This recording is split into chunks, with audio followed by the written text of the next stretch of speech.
Tuning into the online broadcast network, AFTERBUZZ TV.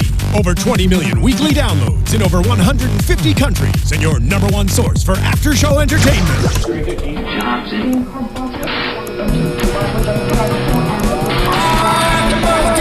AFTERBUZZ TV, the destination for TV superfans, producing after shows for over 300 of your favorite TV shows, interviewing celebrities and showrunners, and bringing you behind-the-scenes exclusives. All thanks to E! Entertainment's Maria Menounos, producer Kevin Undergaro, and internet leader Akamai. Now, let the buzz begin! Hey guys, thanks for tuning in to another after show for Madam Secretary, Face the Nation, Season 1, Episode 17. Wow.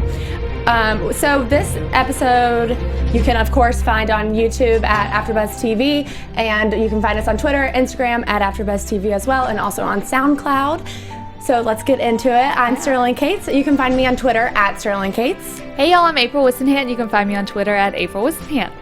So this week is called Face the Nation, and it's basically dealing with Elizabeth coming back from Iran. She had this tragic event occur to her and her detail there, and Giovanni, who passed away, and his son witnessed the whole thing. So we saw that last week, and now so we're seeing the after effects of all of this that's happening to her. Obviously, it was a very overwhelming experience for her. Very, and the fact that she is going straight back to work and straight back into everything. I mean, she's the Secretary of State, so I know she can't have that much time off, but it's like she took a day off for her anniversary and she can't take a day off exactly. You know, after she just experienced something so traumatic. Right. And we're so used to seeing her in every episode so strong and collected and knowing exactly what to say and when to say it and how to handle everyone around her. But this episode's really different because she does seem, you know, very short with people. She's kind of spaced out, not really ready to talk about anything. So she's definitely not herself. And so it was interesting to see her that way. Right. And it's clear that she's definitely experiencing the symptoms of PTSD, which Henry even kind of, you know, later talks to a bodyguard about it. And I think it's only natural that she would have that, at least for a period of time, at least, because like I said earlier, it is very traumatic. And to see the way that she just kind of went off on people, which is so not her whatsoever, was different. Right. But I kind of liked it. I don't like her having PTSD, Well, I'm definitely glad they didn't gloss over this whole experience that she went through, because it was, you know, this huge thing. But she did, you know, it was an unprecedented trip to Iran. She was doing it for the country. It was a huge risk for her to take because she does have a huge family back home. But we also see in this episode, she doesn't like when Daisy mentions that she could be seen as a hero, and that the security detail and Fred Cole and all of these people who lost their lives during this attack are the actual heroes, but that defense mechanism that she's just automatically putting on is just another symptom of everything that's happening. Well, it's kind of crazy because this episode, and especially last week's, was really the culmination of everything all season long. So it's like in one fell swoop, they did the coup. We found out about Munzi and Marsh and why all of this stuff happened all at once. Yeah. So I mean, you know, the way she's speaking about it, she is a hero, 100%. But I also understand the thought of like, of course, Fred Cole is a hero as well. Right. And I think she wants to make sure that he and Giovanni and all of the rest of her detail and everyone that, you know, was involved also, like, people recognize get the recognition. They are the heroes. Right. You know, of course she'll never admit that she is, but she is in this situation. But she wants to make sure that, you know, I'm not the person who died. I want, you know, everyone to know they are the heroes. Exactly. And we find out later a little bit more about how she's feeling and the guilt she's feeling. And we'll talk about that in a second. But just to recap kind of all of the symptoms, she is experiencing PTSD. So the opening, she is hearing gunfire. She can't sleep. She's awake before her alarm. When Jason's playing the video game with the gunfire, she's just kind of still. Yeah.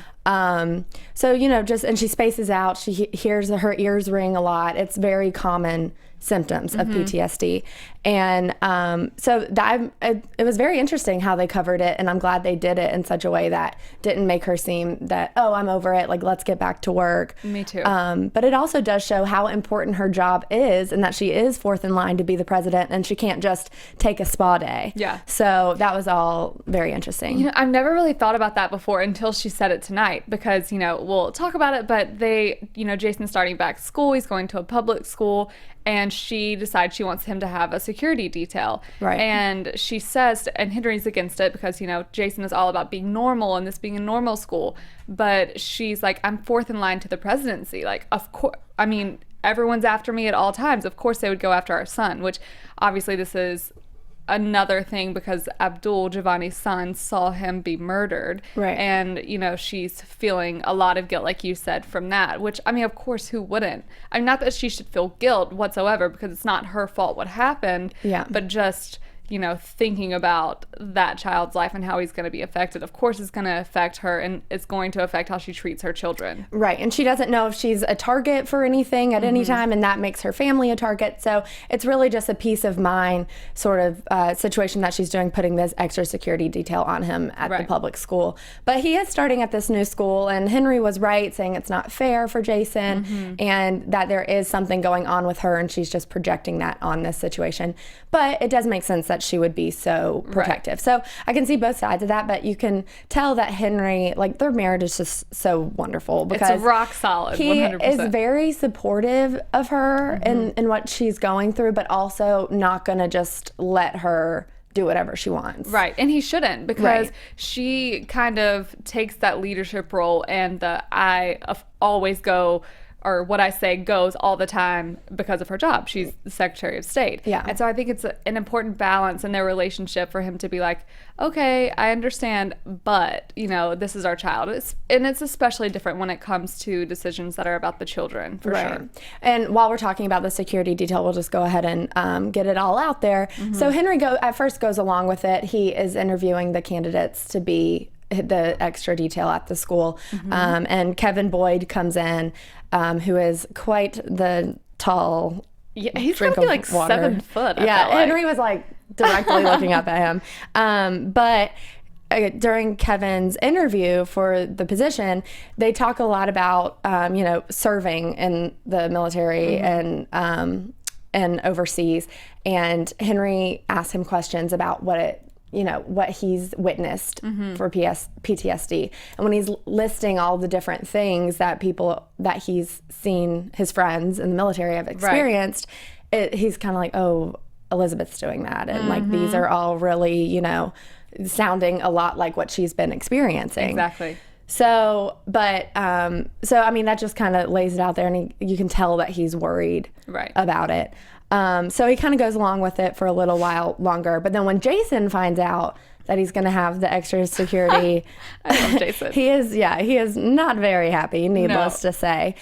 He's refusing to go to school, blah, blah, blah. And I mean, I feel like I probably would be embarrassed too. At that point, I'd rather be homeschooled, probably. I mean, he's already done the whole private school, whatever sort of thing, super protected, and he just wants to be a normal kid. It is his life, and obviously he's young. His parents are in control of a lot of aspects of his life, but it's like, let the kid live, let the kid go to school. And so I kind of agree with him, and I'm glad he wasn't just like, okay, Mom. Yeah. And he stood up well, for that's when Henry finally kind of steps up and says, you know, this isn't fair to Jason. We can't do this to him just because you're experiencing these things, which are very much understandable, but at the same time, you can't project that on our kids. Right. Which, you know, I was like, go Henry. Yeah, seriously. I actually did that when we were watching, so that's good. So she they leave in a fight, though, and this is the first time we see Henry and Elizabeth legitimately fight, like yell. Yeah, and she was so sassy with him, which is all understandable. This is, you know, a very serious thing she's going through, but we haven't ever seen them, you know, argue about something in a way where they leave it at an argument. And they even kept saying, they're like, this isn't us. Like, we don't speak to each other this way. But it's, I mean, so many things are going on, and they're all such touchy issues that, of course, you know, you always tend to go for the person who's closest to you. So right, because they're so comfortable together. Right. But they definitely do have their, you know, boundaries with each other. We always see how they're very respectful of one another usually. Right. And this is the first time we see them kind of go outside of those lines that we're so used to seeing them in. But later, after, you know, some of the things happen throughout the day, she comes back in the middle of the night and is playing Jason's video game, which probably isn't the best idea for her, who's someone who's experiencing PTSD, right? And it's a lot of gunfire, a lot of attacking, and you know, to me that would be just a huge trigger. Yeah, I was thinking of it as it was a way of her doing her own therapy. So like she's basically forcing herself to see these symptoms or to hear the gunfire. Noises. And so I agree with you. I'm like, why is she doing that? But maybe in her mind it's like, okay, let's just, you know, get to it. Let's get it over with, and kind of all of these triggers that are coming up, let's trigger me and see what happens. Yeah. So Henry comes down to talk to her, and you know, she's still not really ready to talk, but he still knows that she needs to at some point.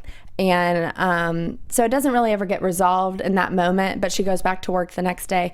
So at this point, let's jump into the whole Ecuador situation. Yeah. So aside from everything that happened in Iran, she's still kicking butt. She's still, she's still, you know, she has a job to do. Right. And it's not just about that one thing, because there's so many things happening in this world. And it's not even just about, you know, a war or fighting in the Middle East or whatever. Right. There's also these environmental problems going on that she's also in charge of. So, you know, just when you think it like couldn't be more on her plate, right, it gets to be that way.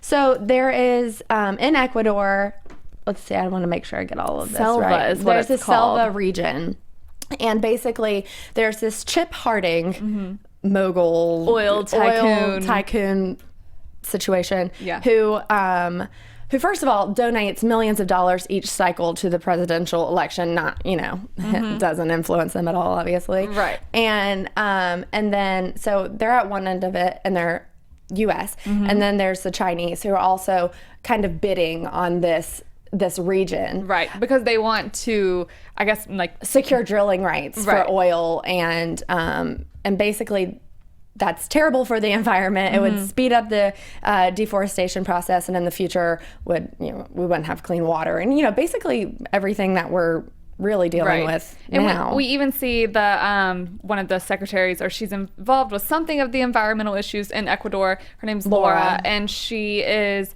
you know, she says, if there is a place where we're going to find a cure for cancer, it's going to be there. There are this many million more trees and species of this than there are in the entire United States in the region of Selva. Right. So she, of course, wants to save it, or save at least as much as she possibly can. Right, exactly. So this puts Elizabeth in, you know, a predicament, because she doesn't necessarily want China to get rights to win the bid for the land, but also she wants to preserve it. So it's whether, you know, do we let Chip Harding win this bid and help him out, or do we try to fight to get this land to be preserved? Right. And so that's, you know, so Laura wants them to kind of not bribe Ecuador, but suggest that they do nothing with the Selva so that they can preserve it. And she says there are groups that are, you know, have said that they would support, you know, just making it a completely preserved place, but none of these groups have, you know, put up the backing for it. They've all said like, oh, absolutely, but she's like, to even get it started, it's in the low billions. Yeah. So clearly this isn't something that can just be taken on very easily. Exactly. And where Ecuador is right now is, well, we're getting offered all of this money from China for this land. Right. And, you know, where is this money going to how are they going to make that up with preserving the land? So basically, Ecuador tells Elizabeth that they would either need to come up with the money and fast, or they're going to take the Chinese bid. Right. And so that just kind of puts everything in motion for trying to figure out how to stop all of that from happening. And she doesn't want to, like, Chip Harding technically could do it, but she doesn't want Chip Harding to do it because he wants to just take over the entire thing. Yeah. So it's like there are no other solutions. And then there's the group, what's it called, RACTO? Yeah. That protects part of it. that could be involved. I don't know. It's all a mess in Ecuador right now. Yeah. But then Mike B is back. I love him. Oh, me too. And he is very much on Elizabeth's team. He is right there, and he's kind of outsmarts her actual staff a lot of times, right? Because he's just brought in as a consultant. But he suggests that he brings up that China isn't a member of RACTO, and RACTO protects the certain areas in Ecuador, so they could put on a protest for China getting the land. Right. And so basically, Minister Chen in China is not happy about this. Right. And wants her to take away the protest. Right. Because basically it would delay them for a year, which would then get us in, like, kind of our ducks in a row so we could get the funding and everything, so then we could get it. Yeah. And because the Chinese have to, I forget how they put it, but they have to respond to this. And so it just in paperwork and legal things, whatever, it would delay it for a year. So clearly Chen is not happy. Exactly. And the other thing that Minister Chen says is that he's like, this is obviously a stalling tactic so that Ashmont Petroleum can get the land. But really, it's not that. Like, she doesn't necessarily want the U.S. company to get the land. She just wants the best thing for the land. But during this meeting with Minister Chen, she's obviously very short. She's not being very polite. No. Which, she doesn't have to be polite, in general, but it's not her usual taking the higher route that she usually does. Even when she's stern with someone, and of course she has had to be a lot of times, she is still never just outright disrespectful and rude. And she kind of got that way with him because she starts, I forget what kind of triggered her in that moment, but she starts thinking about, like, if you take over this land, it's going to ruin this, and you have a daughter and it's going to ruin this for our children, and they're the most important things. And then she has a pseudo heart attack. Yeah, well, we kind of find out later in hindsight why, what might have been the trigger, because she starts asking about his children, and then she starts talking about her kids, and then how if they make these decisions to ruin the selva, that's just going to make it so much worse for their children in the future, and blah, blah. And like, we learned that later because of Giovanni's son, who saw all this happen, and she tried to protect him and couldn't. And so it's a trigger for her. She gets very short breath or whatever, and she leaves the office, has Blake call 911. She has to go to the hospital. Turns out wasn't a heart attack, but it was a panic attack. And it's just, she didn't take any time off. No. So it's just, repercussions of doing that. Yeah, it's a lot of stress on her. And just in that moment, talking about the thing that's probably the most sensitive to her, being Abdul Giovanni's son, of course, I was expecting it. I'm like, something is bound to happen right here. Because even when she said, she's like, oh, well, at least, if we ruin Selva, maybe our kids will just, go to war with each other over water. And I think it just all started culminating. She couldn't breathe. Her ears were ringing. Again, all signs of PTSD and having a panic attack. And so she's in the hospital. We'll talk about this scene here. And Henry obviously is right there. Oh, yeah. God, I just love him so much. He's so perfect. I know. And he, is saying, you need to talk about this whenever, you can. Basically ASAP is what needs to happen. He can't push her, and he's not pushing her, but it's still just, he knows that, like, that is ultimately what has to happen, and she just keeps saying she's not ready. Yeah, so at the end of that, she does say, I'm a mess, like, this is all happening. She admits that she's not normal, like, she's been just trying to say this whole episode that she was just jet lagged still, when obviously we know that's not the case. But she admits that she's off, but she's not ready to talk about it yet. So she doesn't, and she goes right back to work.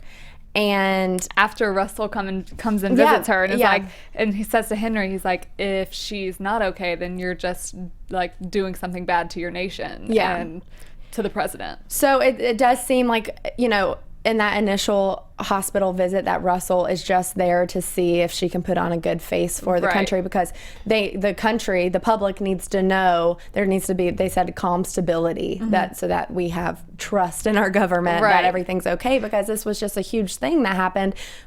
A U.S. coup was trying to take over Iran. Like, that's just crazy.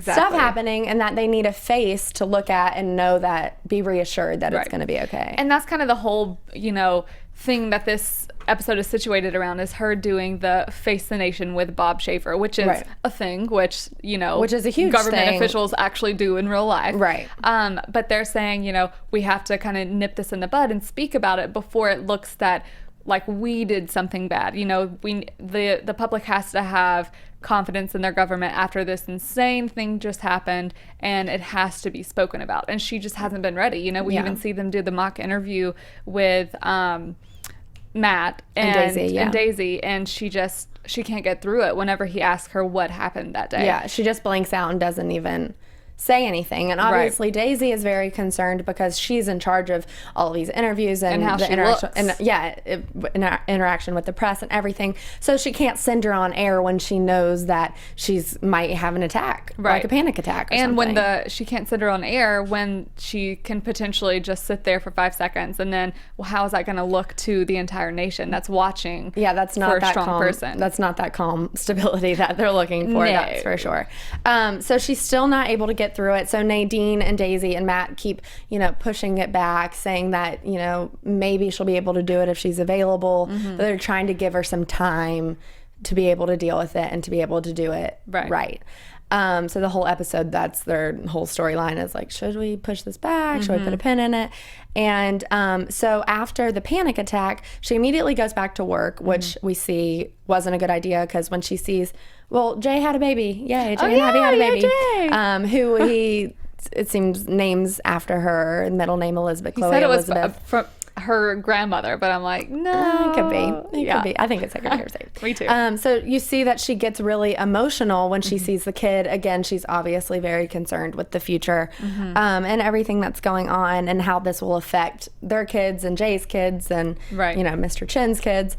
And but so she's on her way to the office, but she doesn't actually go in to see Mr. Owen Walton, who has this foundation that he could potentially save this rainforest and get a Nobel Prize. But really, he just wants to, they said, stick it to Chip Harding. So. Well, he's also one of those pretentious tycoons that they were talking about earlier, that Mike B. and Madam Secretary were.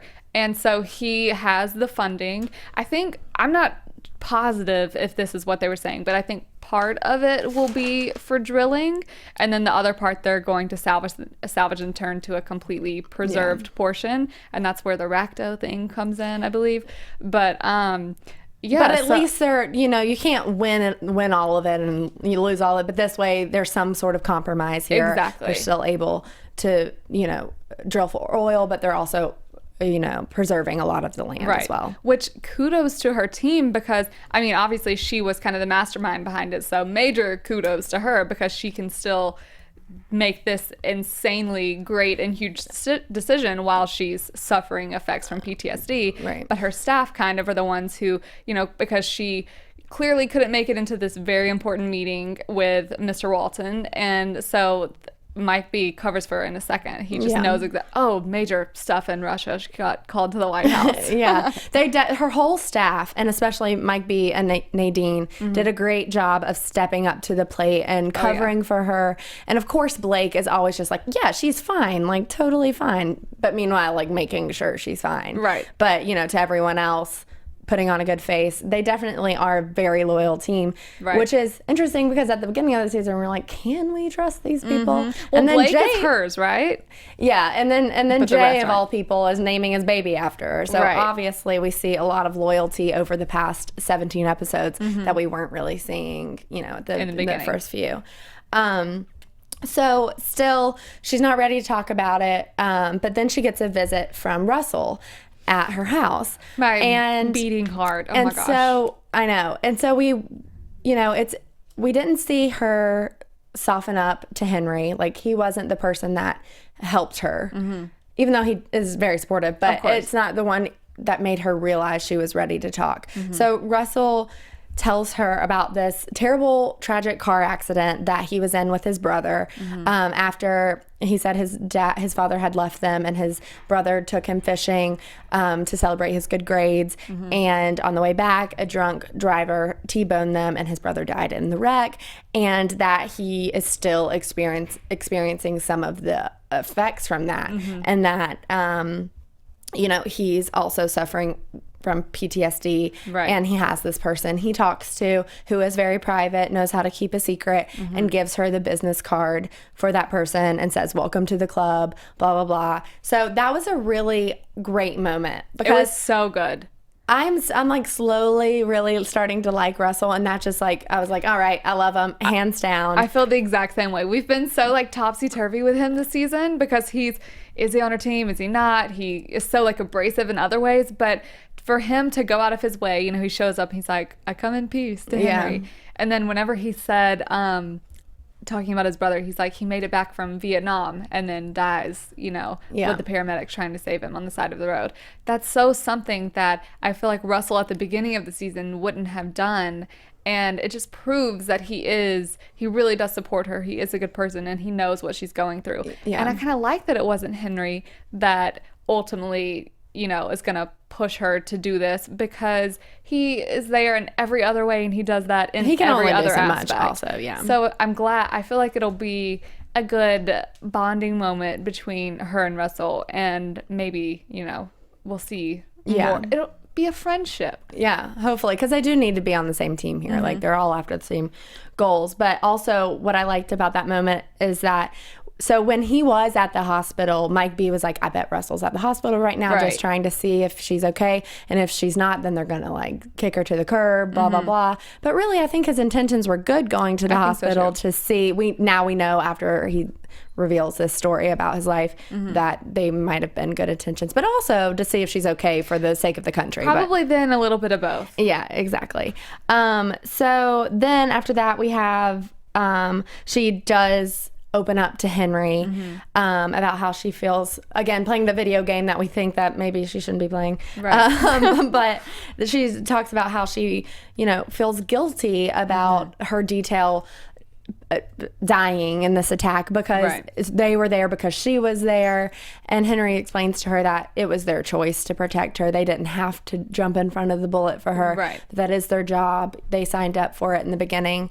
And then she reveals that she didn't tell Henry or anyone else this other part of it, that Abdul was in the room the whole time and saw everything happen and saw his father be killed, and that she couldn't save him. And that's what she feels the most guilt about, because Fred's body was on top of her and she physically could not get to Abdul. So that's a lot of weight to bear, especially, first of all, experiencing it in general, but then also, to see these people you're friends with die, and then to see their son watch the whole thing happen. How would that son, ever get over that? I can't imagine. So that's, what really has been weighing down on her, and, just thinking about kids and how they're always in the middle of all of these wars and fights and all of this stuff. And so I think her getting that off her chest and talking about it obviously doesn't fix it, but it definitely helps her vent, first of all, but also release all of that weight that she's been carrying around the whole episode since she's gotten back from Iran. So that builds up to her finally being able to do the Face of the Nation. She has confidence in herself. It seems like her staff is confident she can do it. Otherwise, they wouldn't have put her on air. But she handles it really well. We saw the first time Matt asked her to describe the whole thing, she blanked out. But then when she was asked in the actual interview, she answered very clearly. Concise. She said, exactly what happened, that Abdul saw the whole thing, and that that's exactly why she wants to see these nuclear agreements through, so that the world would be safer for their children, for all of our children. And so it was like, I keep wanting to belt Whitney Houston. Go ahead, just sing a little of it. But so it ends on that note. So we see her ready to talk about what's happening, but also being very strong. Right. For the country and also for what she believes in, which is the future. And so yeah, tear. It was a really intense episode. It was. We had last week, which was really intense because of the attack, and it was just a crazy episode in general. But this was just sad. It was. I felt very sad for her. And also, but just so respectful, it's just can't even imagine being in that position. But the fact that the show is making us feel like these real feelings, I'm like, I love this show. Yeah, exactly. So with that said, that about wraps up this week, but let's get into predictions. So how many episodes do we have left? Are there 20 or 21? I'm not sure because each I'll week look it up. I'm not sure how many episodes we're gonna have, if we're gonna have a break. Okay. Need to figure that out. We'll tweet it out to you guys. Make sure we're all on the same page. There definitely is one this Sunday. Yes. So we will be here talking about it. And there's definitely a season 2, which I'm so pumped about. Yeah, very exciting. Yeah. And so, I mean, she's had a lot to deal with in her first little bit as Madam Secretary. Yeah. And the past couple of episodes have been, each week we saw something she had to deal with. It was like one thing she had to deal with this week, and then the next week it was something else. But this is like, now that we know this whole thing with the coup and then also how it keeps going, like she has all this stuff, it's all piling up, so she's gonna have to get used to that, and I think she will adjust to it being so much more chaotic. But next week in the previews we see Henry maybe getting involved again, which we predicted would happen, just because of his background. But it looks like he has to take a trip abroad, which I think she'll honestly handle greatly. I think she'll of course freak out because we see some kind of turmoil happening, but I don't think it'll like trigger her PTSD again or anything. I think she'll kind of just well, I definitely think, to me, I feel like she'll be dealing with this PTSD for a while. But also, because before when she would take trips, she'd be like, Henry, let me go. Like, this is going to be fine, blah, blah, blah. But now, ever since this last one, when the attack happened, I feel like that might make her more concerned about him leaving. And now the tables have turned, and he used to be the one worrying at home, and now she is. So that's definitely, they're just such a power couple. I can't get over it. They're amazing. Yeah. So yeah, I mean, Henry's back in the game. I think she's gonna just be back and stronger than ever. And I think so too.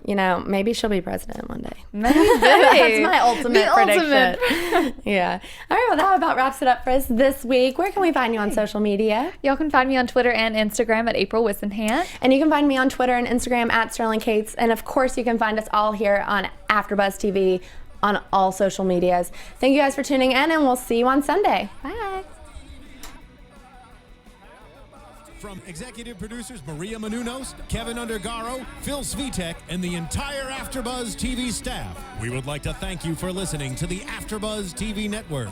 To watch or listen to other after shows and post comments or questions, be sure to visit AfterBuzzTV.com. I'm Sir Richard Wentworth, and this has been a presentation of AfterBuzz TV. Buzz you later.